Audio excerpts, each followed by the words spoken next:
Ministers need to ask very serious questions about how the home addresses of celebrities, military figures and elderly people named in the New Year honours list came to be inadvertently posted online, a former Conservative Party leader has said.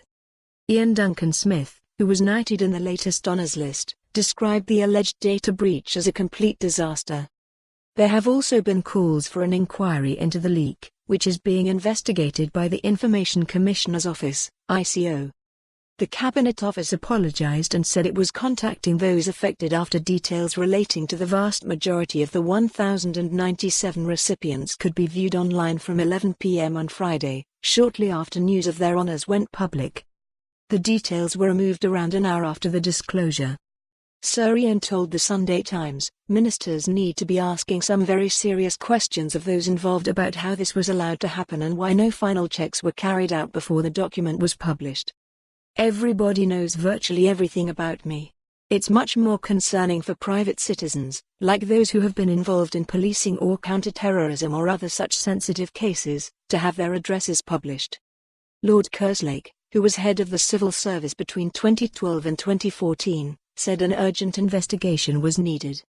He told BBC Breakfast, "It is a serious and indeed extraordinary breach because this is a well-established process that has gone on in pretty much the same way for years, so I think an urgent investigation is certainly needed.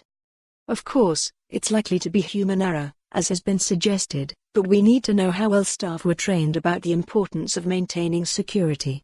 Were they briefed on the potential consequences if this information was released?"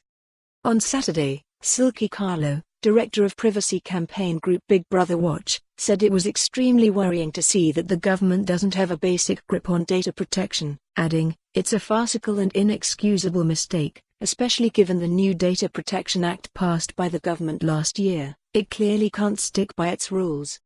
The list saw awards given to members of England's World Cup winning cricket team, as well as performers such as Sir Elton John and Grease star Olivia Newton-John. Alison Saunders, the former Director of Public Prosecutions, was also among the honours recipients, alongside 94-year-old D-Day veteran Harry Billinge, and 13-year-old schoolboy Ibrahim Yousaf. The list also included senior diplomats, counter-terror police and figures from the military. A Cabinet Office spokesman said, "A version of the New Year Honours 2020 list was published in error which contained recipients' addresses. The information was removed as soon as possible." For more on this story, visit the news article link.